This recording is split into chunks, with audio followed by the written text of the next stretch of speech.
Hi. On today's episode of Dr. Phil, we're going to be focusing on the modern dysfunctional family.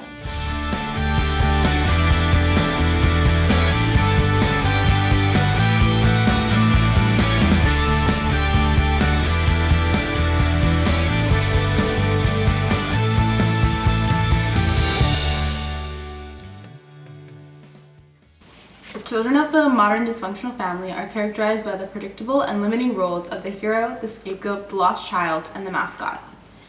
The children of the modern dysfunctional family suffer various forms of neglect and use the characteristics of the roles to respond to painful situations. Today we're going to focus on Jimmy, the mascot. The mascot of the dysfunctional family lives in constant denial, but grows up to keep the family functioning at a social level by focusing their lives on others. The neglect and stress in Jimmy's family makes Jimmy take on the role of the mascot as he turns his parents' arguments into a form of entertainment for his friends by creating stories of evil dad and righteous mom. Hi, I'm Jimmy. No lights on in the house. My parents, they're always fighting, and I feel like it's my fault. Even the shade I don't know what to do, and it makes me really sad. And feeling I just wish they would stop fighting, you know? tired.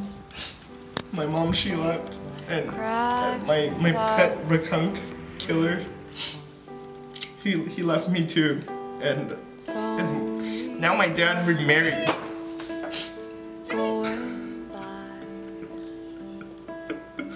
Our first guest is Jimmy. So, Jimmy, I'm going to be asking you some questions about your parents and what your childhood was like. So, first thing I'm going to ask you about is these lunchtime performances that you put on for the kids at school. And you're making fun of your mom and your dad, calling them evil dad and righteous mom. So, can you tell me why you put on these performances? Well, honestly, Doctor, I just felt like I wanted to be more well-liked and popular at school, you know, and kind of felt that people didn't like me, so I wanted them to like me for my humor instead of just being smart. So why do you try so hard to make people like you? Well, I like the feeling of affection, and ever since my mom left me, I just wanted to feel loved. Do you feel like your mom loved you? Honestly, probably not. Do you think that left you with some issues? Maybe that's why you're always trying to get people to pay attention to you? I'd say so, yes. So based on what I've learned about your family history and your childhood, I propose that you may have somewhat of an Oedipus complex. I would never think of my mom like that. Similar to this description of the typical individual with this complex, I think you often transferred your love from one object/person to another. So all those girls that you dated when you were in college, you were trying to heal them and trying to support them emotionally. So can you tell me what that experience was like? Well, I just wanted what was best for them, you know. I wanted to be there for them and to make them feel better. Would you say that you were afraid of losing their love because your mother left you? I guess that was part of it, but that was not my main intention. According to Freud's and Dr. O'Connor's research, individuals with a complex can transfer their obsessive love from one object/person to another. Today we're going to focus on Crake, the hero. The hero adapts to the environment of these families and is successful in work life, but suffers loneliness and lives in constant insecurity. Crake grew up in a family environment of neglectful parents. This caused him to step up and become the hero of the family, caring for himself and becoming a successful scientist. This causes him to become detached and have limited emotional capabilities, leading to loneliness and depression.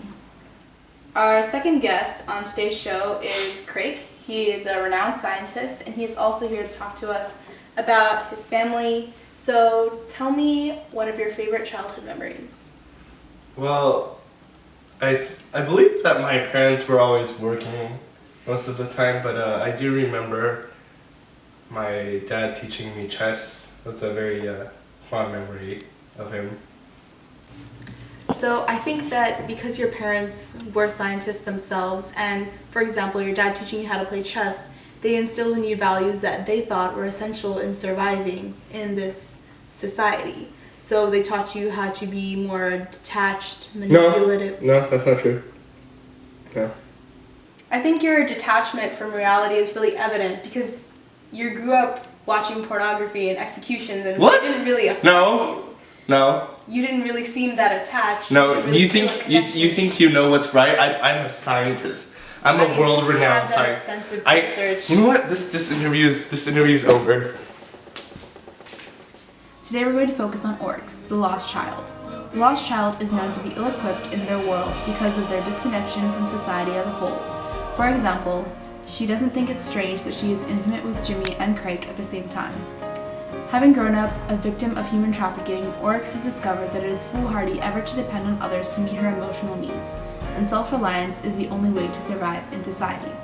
So, our third and final guest on today's show is Oryx. So tell me about your childhood. I don't remember much, but I grew up selling on the streets, and he was a very nice man, but I made money for him. And how did you end up being under the care of this man? Was he a parent or a father? No, my mom sold me so that I could be with the man. And how did you feel about her giving away her own daughter for money?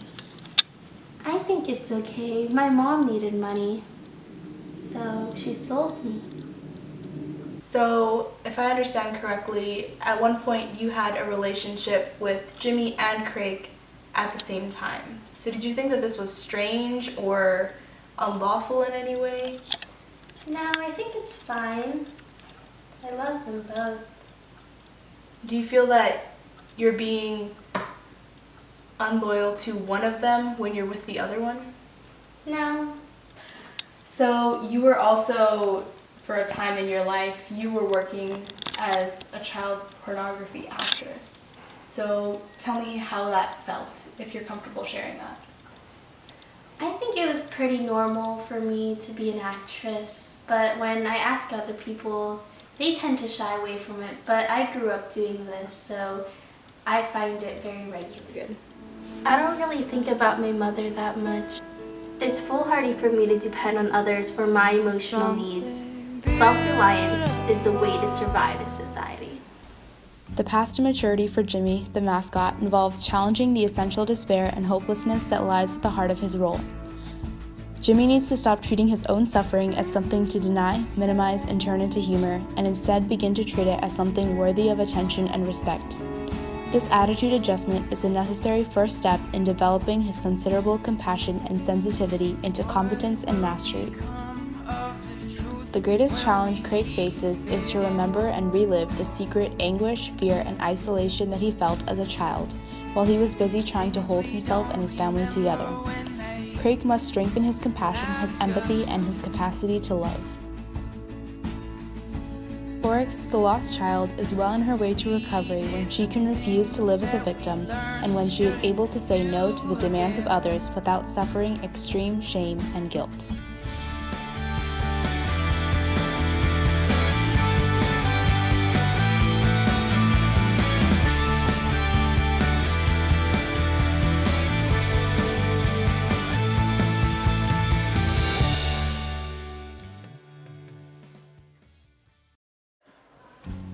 Hi. Okay, one object/person to another. According to extensive research and Dr. O'Connor's have an object to obsess over, you transferred that to Oryx, who you fell in love with. That's true.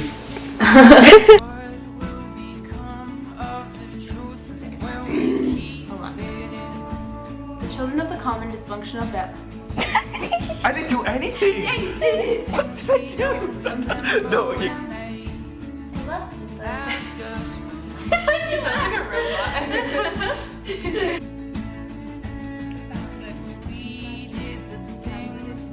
No, don't lie.